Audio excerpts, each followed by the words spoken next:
Wassalamualaikum warahmatullahi wabarakatuh. Halo anak-anak kelas 5A, apa kabar hari ini? Ya, insya Allah kita semua senantiasa dalam lindungan Allah Subhanahu wa Ta'ala dan sehat walafiat. Nah, anak-anak, hari ini kita akan melanjutkan materi kita pada pertemuan sebelumnya ya. Tetapi sebelum kita memulai pembelajaran hari ini, alangkah baiknya kita awali dengan berdoa. Mari kita berdoa bersama ya anak-anak. Berdoa mulai.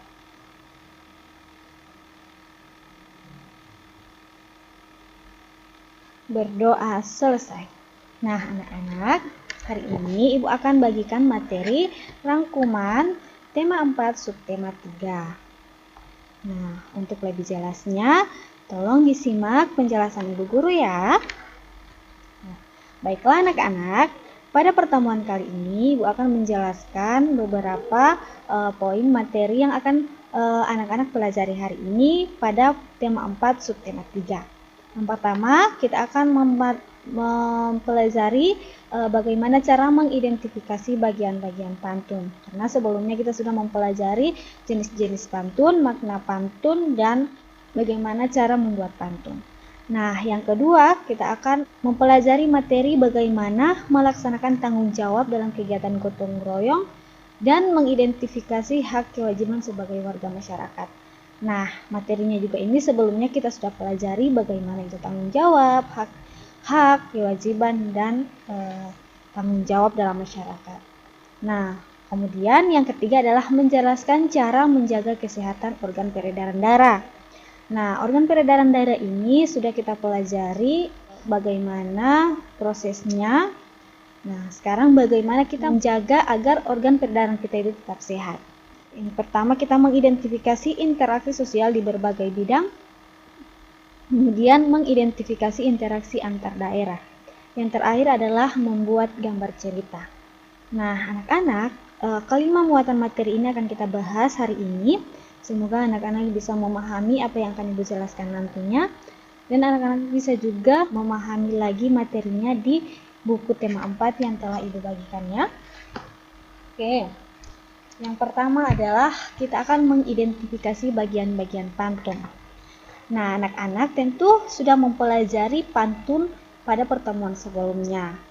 Nah, sekarang kita akan membuat pantun dan akan kita identifikasi bagian-bagiannya. Ya. Nah, ini adalah satu pantun tentang kesehatan organ peredaran darah. Nah, salah satu organ peredaran darah itu adalah jantung. Nah, Ibu bacakan ya pantunnya. Ibu belanja di pasar murah, tak lupa membeli kangkung seikat. Rajin makan sayur dan buah, jantung kuat, tubuh pun sehat. Nah, itulah salah satu pantun tentang kesehatan organ peredaran darah. Nah, sekarang kita akan mengidentifikasi bagian-bagian pantun. Kemarin kita sudah mengidentifikasi bagian pantun baik sampiran maupun isi. Nah, sekarang kita akan mengidentifikasi seluruh bagian-bagian yang terdapat dalam pantun. Nah, ini adalah tabel identifikasi pantun ya anak-anak. Yang pertama kita akan mengidentifikasi jumlah baris yang pada pantun. Nah, jumlah baris pada pantun itu terdapat 4 baris. Nah, satu bait itu 4 baris ya anak-anak. Yang kedua, jumlah suku kata tiap baris. Nah, baris pertama itu dia terdapat 10 suku kata, baris kedua 11 suku kata, baris ketiga 9 suku kata, baris keempat 9 suku kata. Yang ketiga adalah jumlah kata dalam tiap baris. Nah, dalam tiap baris itu terdapat 5 kata. Jadi, baris pertama 5 kata, baris kedua 5 kata, baris ketiga 5 kata, dan baris keempat 5 kata. Nah, yang keempat adalah barisan sampiran. Nah, anak-anak masih ingat kan pada pertemuan sebelumnya Ibu sudah menjelaskan bahwa sampiran itu terdapat pada baris pertama dan baris kedua, sedangkan isi terdapat pada baris ketiga dan keempat. Nah, baris sampiran itu bunyinya apa saja? Ya, yang pertama itu adalah Ibu belanja di pasar murah.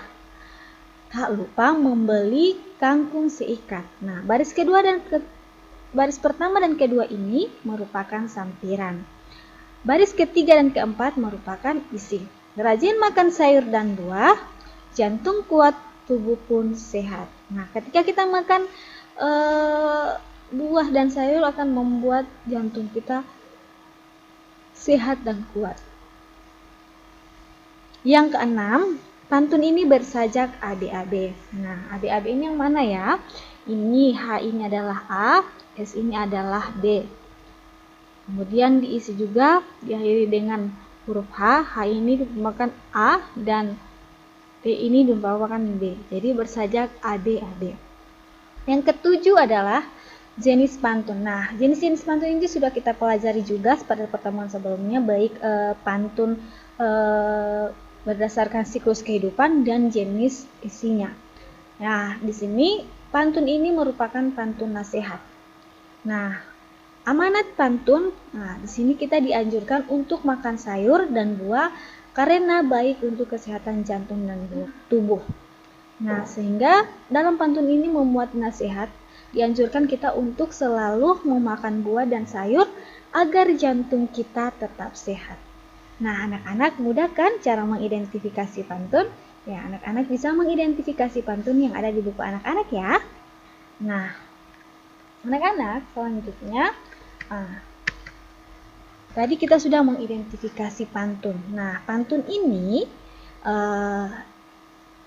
tentang jantung. Nah, jantung ini adalah salah satu organ peredaran darah. Lalu, apa saja cara kita agar organ peredaran kita ini tetap sehat? Bagaimana cara kita menjaganya? Organ peredaran darah dalam tubuh dapat dijaga kesehatannya dengan beberapa cara.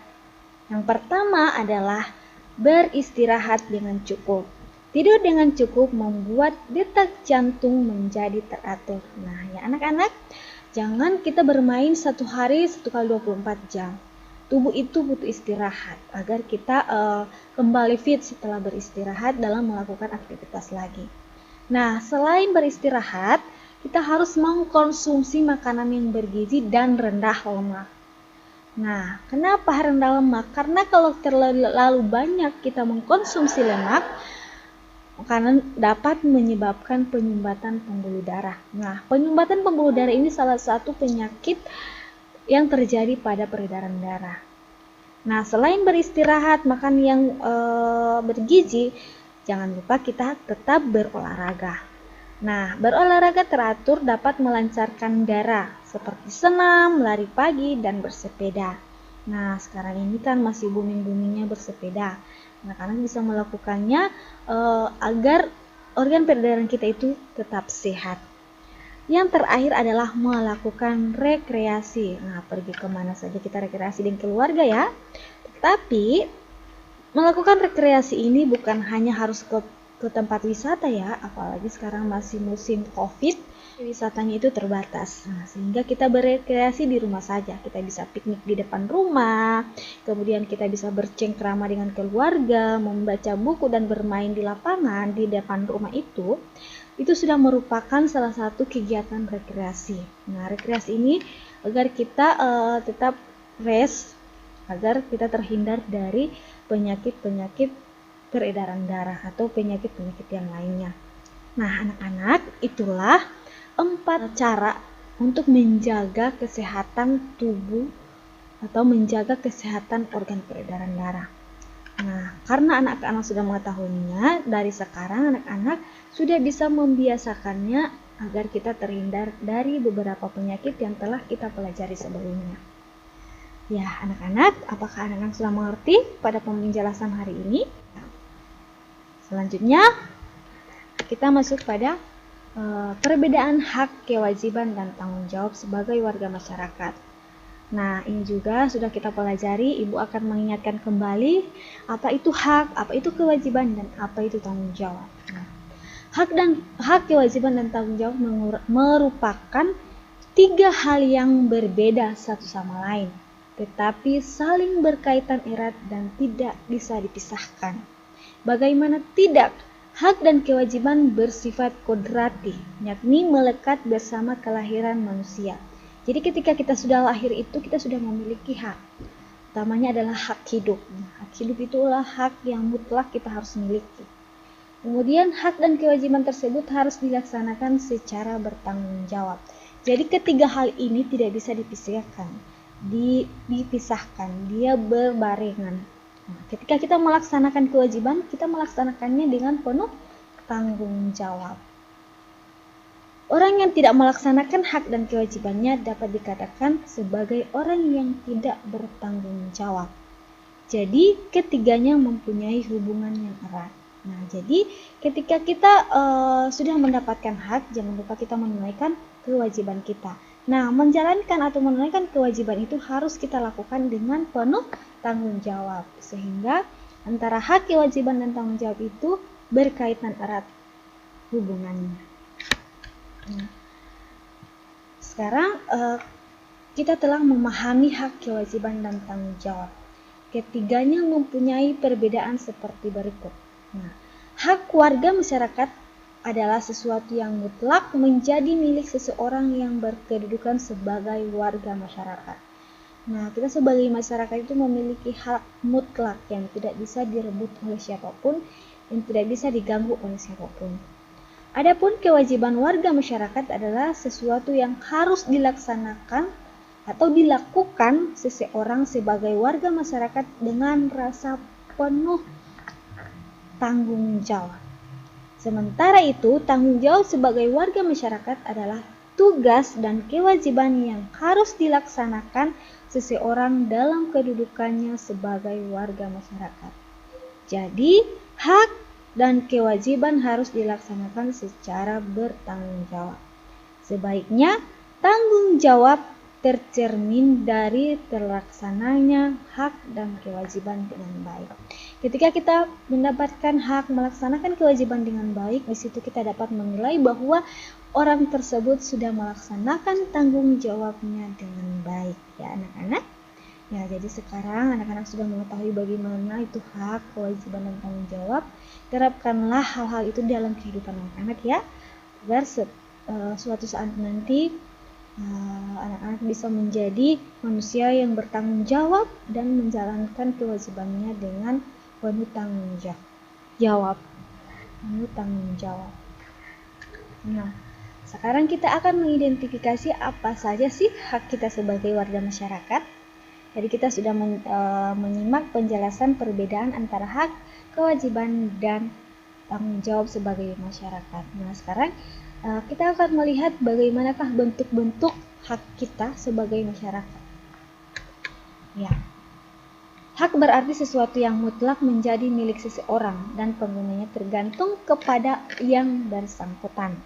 Jadi hak warga masyarakat adalah sesuatu mutlak menjadi milik seseorang yang berkedudukan sebagai warga masyarakat. Nah, seperti ini ya. Yang pertama, mendapatkan perlindungan hukum. Nah, kita memiliki hak untuk mendapatkan perlindungan hukum. Yang kedua, mendapatkan pekerjaan dan penghidupan yang layak. Jadi mendapatkan pekerjaan itu sesuatu hak kita yang harus kita miliki. Kemudian yang ketiga, menikmati lingkungan bersih. Nah, menikmati lingkungan bersih itu merupakan hak kita sebagai warga masyarakat. Yang keempat, hidup tenang dan damai. Nah, hidup tenang dan damai ini adalah hak kita sebagai warga masyarakat. Yang kelima, bebas memilih, memeluk, dan menjalankan agama. Di sini kita bebas, tidak bisa dipaksakan untuk memeluk agama lainnya yang harus kita paksakan. Tetapi dalam memilih agama ini disesuaikan dengan keyakinan kita. Tidak bisa dipaksakan untuk memeluk agama sesuai keyakinan kita. Misalnya, kamu harus ikut keyakinanku. Ini tidak bisa ikut keyakinan itu. Nah, itu tidak bisa ya, karena kita melanggar hak orang lain. Nah, yang keenam adalah berpendapat dan berorganisasi. Nah, sebagai warga masyarakat kita bebas memberi pendapat. Itulah hak kita sebagai warga masyarakat ya anak-anak. Nah, anak-anak, tadi kita sudah mempelajari beberapa hak kita sebagai warga masyarakat. Sekarang silakan anak-anak mengamati apa saja kewajiban kita sebagai warga masyarakat. Nah, kewajiban berarti sesuatu yang harus dilakukan dengan penuh rasa tanggung jawab. Jadi, kewajiban warga masyarakat adalah sesuatu yang harus dilakukan seseorang sebagai warga masyarakat dengan penuh tanggung jawab. Nah, ini anak-anak, silakan anak-anak perhatikan, dibaca baik-baik dan simak penjelasan Ibu ya. Yang pertama, kewajiban kita adalah mematuhi aturan atau norma yang berlaku dalam masyarakat. Artinya kita harus menaati aturan yang ada di lingkungan kita, di masyarakat kita. Kita tidak bisa semena-mena tanpa memperhatikan aturan dan norma yang berlaku. Yang kedua, menjaga ketenangan dan ketertiban lingkungan masyarakat. Sebagai warga masyarakat yang baik, kita harus menjaga ketenangan dan ketertiban lingkungan masyarakat kita. Yang ketiga, mengikuti kegiatan yang ada di lingkungan RT, RW, atau desa setempat. Misalnya, kegiatan kerja bakti, gotong royong, dan musyawarah warga masyarakat setempat. Nah, sebagai warga yang baik, kita seharusnya menjalankan kewajiban kita, saling tolong-menolong antar sesama. Nah, yang keempat, menghormati tetangga di lingkungan tempat tinggal kita. Nah, kita kan tidak, sebagai manusia ini tidak hidup sendiri ya.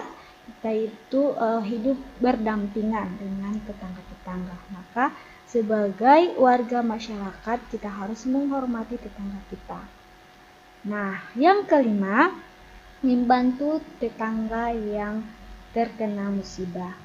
Nah, kita harus membantu warga masyarakat atau tetangga kita yang terdampak musibah. Yang terakhir adalah menjaga kebersihan lingkungan tempat tinggal. Nah, kebersihan ini bukan hanya tugas yang angkut-angkut sampah, tetapi kebersihan itu adalah kewajiban kita sebagai warga masyarakat. Kalau kita ingin tinggal di tempat yang bersih, maka kita harus saling tolong-menolong, bergotong royong untuk membersihkan dan menjaga tempat tinggal kita agar terlihat bersih dan rapi. Nah, itulah kewajiban kita sebagai warga masyarakat, dan masih banyak lagi kewajiban kita lainnya. Nah, selanjutnya coba anak-anak amati ini ya. Tentunya tadi kita sudah menjelaskan kewajiban kita. Salah satu kewajiban kita itu melaksanakan gotong royong bersama tetangga-tetangga. Nah, anak-anak, inilah aktivitas di lingkungan masyarakat kita. Nah, ini adalah gotong royong. Nah, gotong royong ini memiliki arti penting dalam memperkokoh persatuan dan kesatuan, serta meningkatkan solidaritas dan rasa kekeluargaan dengan sesama. Kalau kita bekerja sama atau bergotong royong, di situ kita akan merasakan bahwa kita memiliki saudara yang banyak, bahwa kita memiliki kekeluargaan, persatuan dan kesatuan. Nah, oleh karena itu, gotong royong menjadi tanggung jawab semua warga masyarakat. Nah, dalam gotong royong ini anak-anak, selain tanggung jawab kita sebagai warga masyarakat melaksanakan gotong royong, tetapi gotong royong ini banyak sekali manfaatnya. Di antaranya ada 3 manfaat. Yang pertama adalah membangun rasa persatuan dan kesatuan di masyarakat. Yang kedua, memupuk rasa solidaritas sosial di masyarakat. Yang ketiga, mencegah perpecahan dalam masyarakat. Nah, kalau kita melaksanakan gotong royong, di situ kita bisa bertukar pikiran, saling curhat-pencurhat, saling berbicara tentang bagaimana lingkungan kita, kemudian saling bertukar pendapat sehingga mencegah kita dari perpecahan. Dan kita bisa melaksanakan musyawarah apabila ada sebuah persoalan yang harus kita pecahkan, sehingga tanggung jawab dan kita mendapatkan jalan keluar yang baik, sehingga kita jauh dari perpecahan. Nah, itulah anak-anak manfaat dari gotong royong. Nah, anak-anak, gotong royong itu bukan hanya dilakukan oleh satu orang, tentu oleh beberapa orang. Nah, sesuatu yang harus dilakukan antara satu dengan orang lain itu termasuk interaksi sosial. Nah, interaksi sosial ini sudah kita pelajari juga pada pertemuan sebelumnya, yang mana interaksi sosial itu sosial antar sama manusia dengan lingkungan alam. Nah, tetapi hari ini kita akan mengidentifikasi bagaimana sih interaksi sosial yang terjadi di berbagai bidang.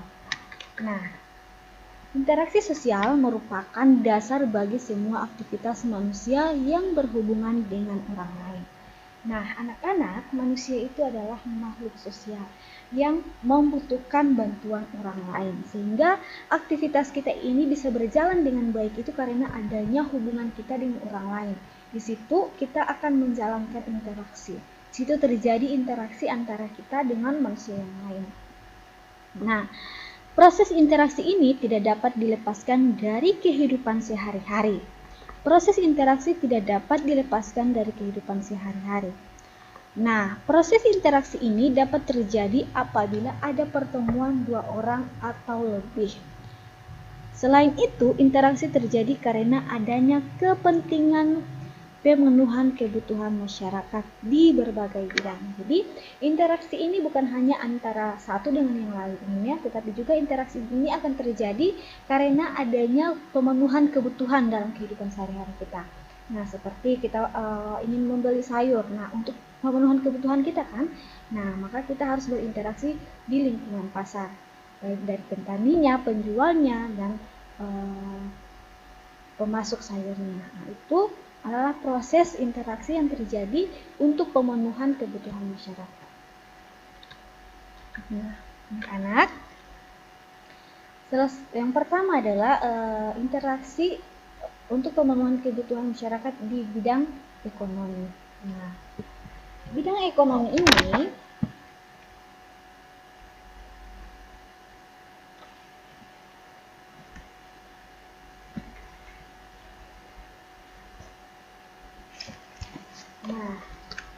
kepentingan ekonomi adalah kepentingan seseorang yang saling bergantung satu sama lain.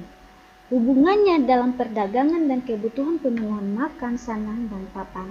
Interaksi dalam ekonomi dapat kita jumpai di mana saja ya anak-anak ya. Yang pertama kita sering jumpai di pasar. Nah, disinilah interaksi di bidang ekonomi, di mana terjadi antara interaksi para pembeli, penjual, dan pemasok barang dagangan di pasar. Nah, selain di pasar, kita juga sering menjumpainya di mall. Nah, di sini juga interaksi ekonomi terjadi untuk pemenuhan kebutuhan masyarakat. Nah, selain barang pemenuhan barang, nah sekarang kita juga membutuhkan jasa. Nah, seperti apa itu jasa? Nah, seperti lembaga belajar. Nah, di sini kita membutuhkan interaksi dengan lembaga belajar, baik untuk memenuhi kebutuhan kita sebagai warga masyarakat dan kita sebagai para pelajar. Nah, selain itu, bank. Di bank juga ini terjadi interaksi untuk pemenuhan kebutuhan masyarakat, di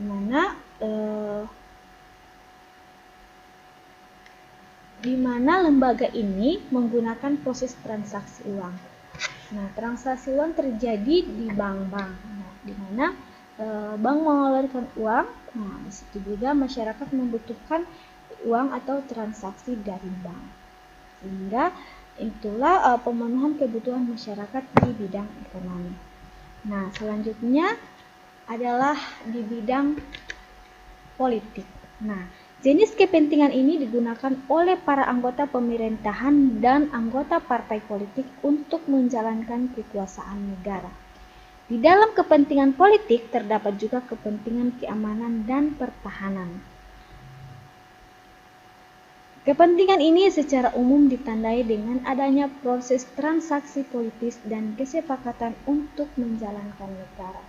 Nah, di sini juga terjadi transaksi yang anak-anak di bidang politik, baik transaksi politisi maupun kesepakatan untuk bagaimana cara kita menjalankan suatu negara.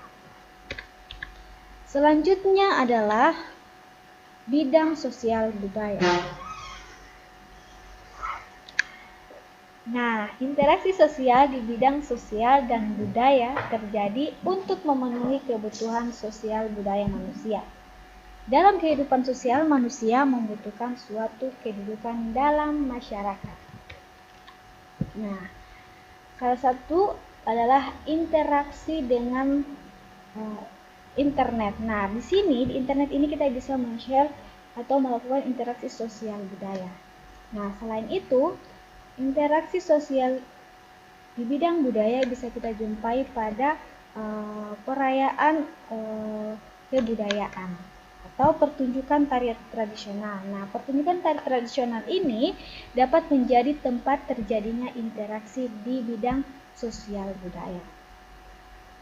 Nah, selanjutnya adalah interaksi di bidang moral.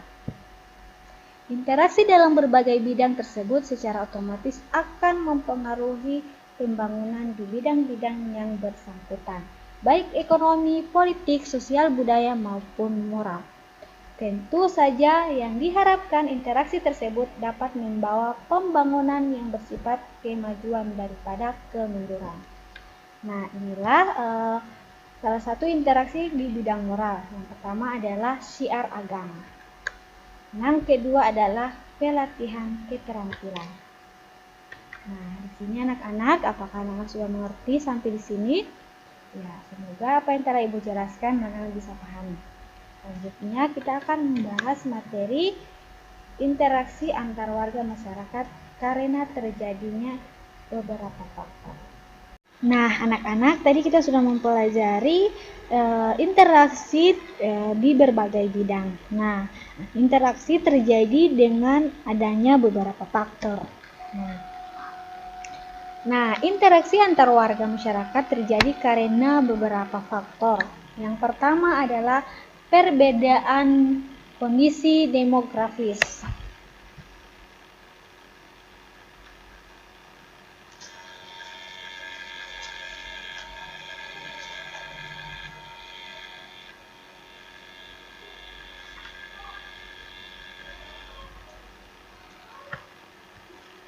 Nah, perbedaan kondisi demografis adalah perbedaan tingkat pertumbuhan dan struktur pendudukan, perbedaan tingkat pendidikan dan kesehatan, perbedaan kondisi ketenaga kerjaan dan perbedaan dalam tingkah laku dan kebiasaan, serta etos kerja yang dapat mempengaruhi ketimpangan pembangunan antar wilayah. Yang kedua, kurang lancarnya mobilitas barang dan jasa. Kurang lancarnya mobilitas barang dan jasa dapat pula mendorong terjadinya peningkatan ketimpangan pembangunan antar wilayah. Yang ketiga, konstruksi kegiatan ekonomi daerah. Nah, terjadinya konstruksi kegiatan ekonomi yang cukup tinggi pada wilayah tertentu jelas akan mempengaruhi ketimpangan pembangunan antar wilayah. Yang keempat, alokasi dana pembangunan antar daerah atau wilayah. Nah, alokasi investasi pemerintah ke daerah lebih banyak ditentukan oleh sistem pemerintahan daerah yang dianut. Bila sistem pemerintah daerah yang dianut bersifat sentralistik, maka alokasi dana pemerintah akan cenderung lebih banyak dialokasikan pada pemerintah pusat, sehingga ketimpangan pembangunan antar wilayah akan cenderung tinggi. Yang terakhir adalah perbedaan kandungan sumber daya alam pada setiap daerah. Nah, perbedaan kandungan sumber daya alam jelas akan mempengaruhi kegiatan produksi pada daerah bersangkutan. Daerah dengan kandungan sumber daya alam yang cukup tinggi akan dapat memproduksi barang-barang tertentu dengan biaya relatif murah dibanding dengan daerah lain yang memiliki kandungan sumber daya alam yang rendah. Nah, inilah 5 faktor yang terjadi antar warga masyarakat. Nah, anak-anak sampai di sini sudah mengerti? Ya. Selanjutnya kita akan mempelajari materi tentang cergam. Masih ingatkah apa itu cergam? Ya.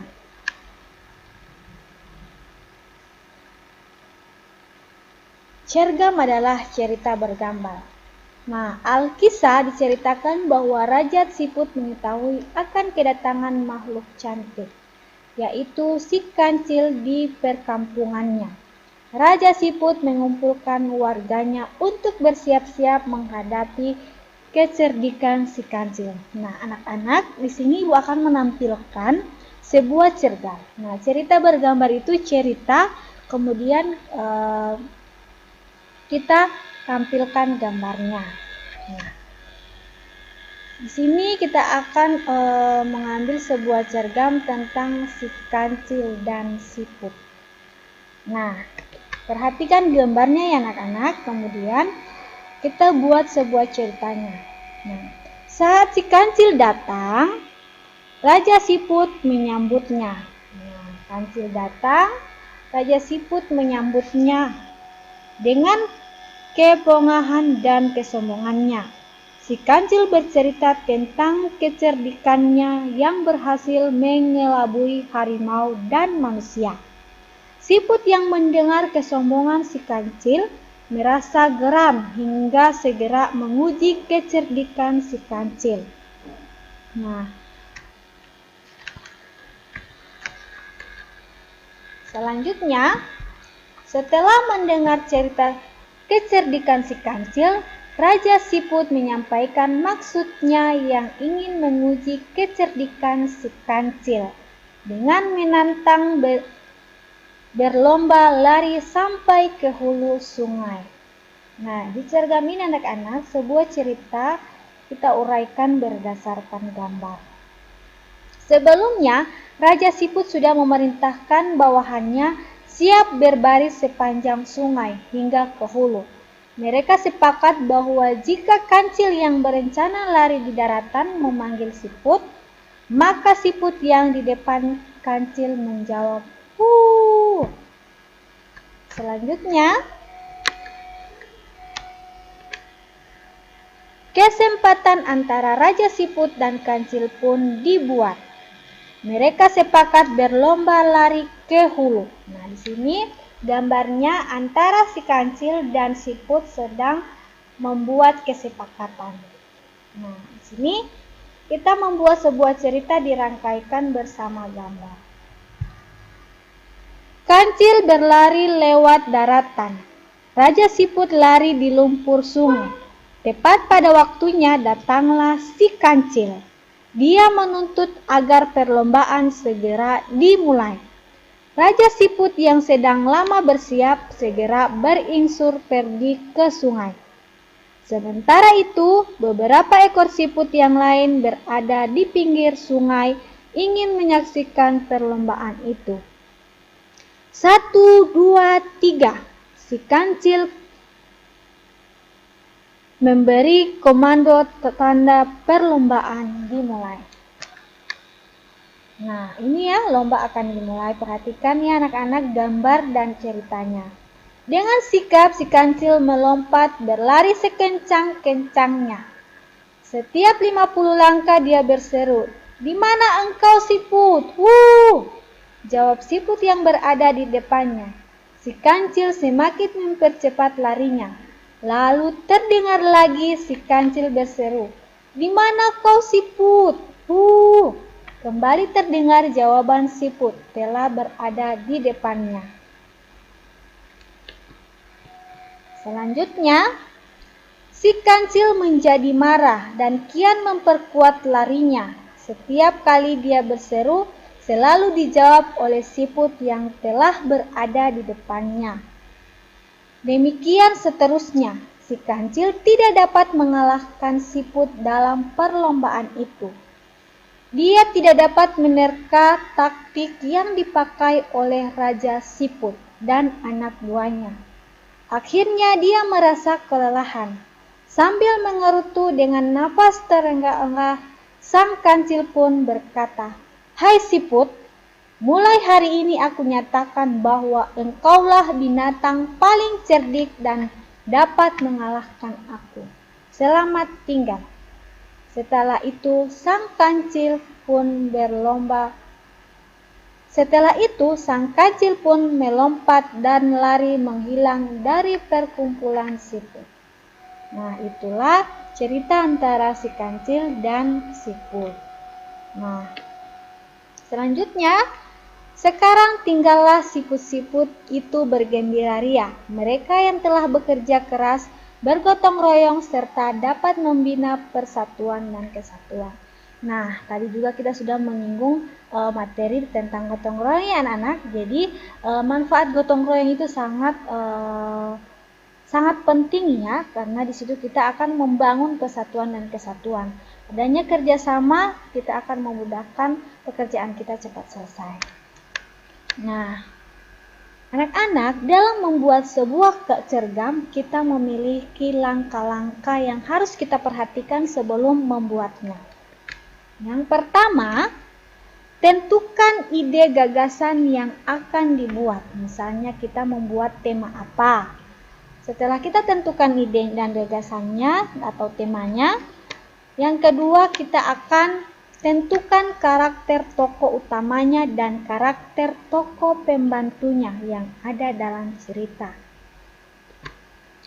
Yang ketiga, buatlah alur cerita sederhana secara garis besarnya yang menggambarkan isi cerita. Kemudian masing-masing bisa dikembangkan. Yang keempat, mulailah bergambar sesuai alur cerita yang telah dibuat.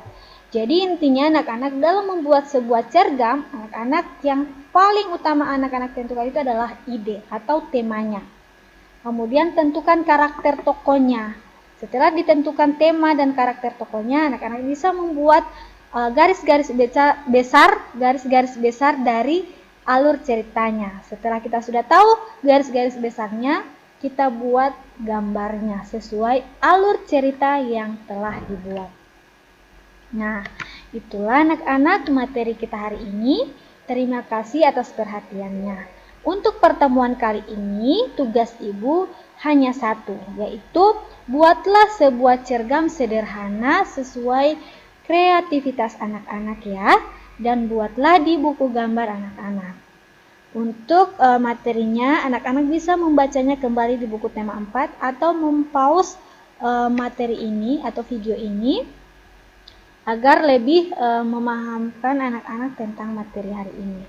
Mudah kan? Dari kita pelajari cara mengidentifikasi pantun, kemudian perbedaan hak dan tanggung jawab dan kewajiban sebagai warga masyarakat, kemudian bagaimana cara menjaga organ peredaran darah, dan yang terakhir interaksi antara daerah dan antar di bidang baik ekonomi, politik, moral, dan lain-lain. Yang terakhir adalah membuat cergam. Sebelum membuat cergam, anak-anak harus memperhatikan langkah-langkahnya ya, agar lebih memudahkan anak-anak membuat sebuah cerita bergambar. Silakan anak-anak berkreativitas sebaik mungkin membuat cergamnya. Ibu tunggu ya. Terima kasih atas perhatiannya. Tetap semangat. Lebih dan kurangnya ibu mohon maaf. Sampai jumpa. Assalamualaikum warahmatullahi wabarakatuh.